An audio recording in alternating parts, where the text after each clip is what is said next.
let's go on to a film that probably would have been the worst film of the week if not for Mother's Day. It's The Boss. So Melissa McCarthy is she needs to get into some kind of momentum before Ghostbusters next month. She really needs to get some kind of positive buzz going to hopefully, slay the haters, to bust the haters of Ghostbusters. And this film doesn't do much to help at all. She is not directed by Paul Feig this time. She's directed by her own husband, Ben Falcone, who did Tammy. Right. So you're already kind of on the idea as to where this is going. So Melissa McCarthy plays a business sort of titan, Michelle Darnell, a character that she actually concocted while she was in the Groundlings about 15 years ago, the improv thing in America. She is pretty horrible. She is your typical, very arrogant, outlandish boss. And she does some dodgy deals, and she can't believe that, she's America's sweetheart, and she gets sent to prison for insider trading. She comes out and wants to re-establish herself as a good person and a sweetheart, and she has a tough time, so she gets Kristen Bell, who was her PA in her old job, to help her make a brownie empire to crush the Girl Scouts. So immediately, I think the first thing is that Melissa McCarthy's character is so unlikable that even any kind of reprieve is impossible. I don't think any kind of sentimental U-turn in the film can make me like Melissa McCarthy's character. One, she's not funny. Two, she's a very corporate, money-loving, horrible character, basically. Not particularly interesting to watch. Not very funny in what she says. It's just sort of foul lines that don't really have any kind of bite at all. The jokes are in the trailer, essentially, if you can class them as jokes. If you can class being on the beds that fold out. Yeah. That fold back up and knocks you into a wall. Really? Yeah. Really? Twice. And the second time it's funny because it's already happened once, and it's funny because it's happened again. Okay. And nobody would think it would happen twice.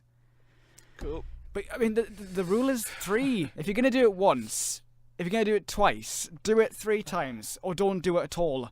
I mean, the obvious thing is don't do it at all. Don't do it at all. all. Don't do it at all. I mean, that's pretty much, that was beaten to the ground. It's not comedy. That was beaten in the ground in the 90s. I mean, yeah. Kinda.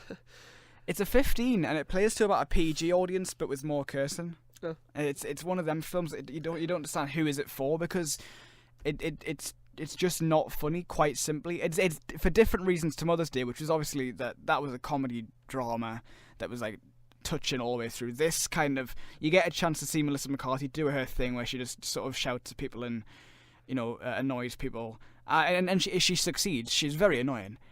She's just not funny. Peter Dinklage shows up as well. He is her sort of rival but former lover, and they have some scenes together. I mean, Peter Dinklage, he did Pixels last year. He is not afraid to ham it up. He does these kind of films. It's not going to reflect badly on him because he's Tyrion. Tyrion Lannister. And he's cool. There's no point in even arguing with Dinklage doing this. He's allowed to do this because he's already a badass. The rest, I mean, Kristen Bell gets nothing to do. Funnily enough, there's a scene, the trailer to, was it Bad Moms that we watched? Yeah. Which has Kristen Bell and Catherine Hahn in the room with Mila Kunis, who's got the bra on. They're sort of taking the make out of her bra. Oh, yeah, the exact same scene happens in this between Kristen Bell and Melissa McCarthy, where Melissa McCarthy's sort of just criticising Kristen Bell for having a saggy bra on. So she's sort of pulling the strings of her bra and stuff. Right. It's the exact same scene. It's just why? Did Kristen Bell not at any point think, hang on, I've already done this? And say, is there not any other way? Or did she just sort of say, yeah, I'm getting paid for it, fine? Did they do a lot of that in the film, the observational comedy, where they just kind of have 3 minutes where it just goes on for too long? Yeah. Where they just sort of describe something in front of them, funny. Oh, that guy's got such... I think at one point, one of the put downs even oh, you ginger. Yeah. It's yeah. So millions of people. Yeah, it's literally, oh, you ginger. It's millions of people are ginger. Just stop. So as I said, this in any other week would have been the worst. I did not laugh. I found the whole thing very boring. It was at least a lot shorter than Mother's Day.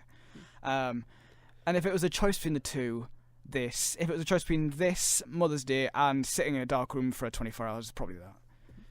Simple as. So if you've seen The Boss, then get in touch and tell me why I'm wrong, but I doubt it because it was pretty terrible. Simple as that. I have no interest. We'll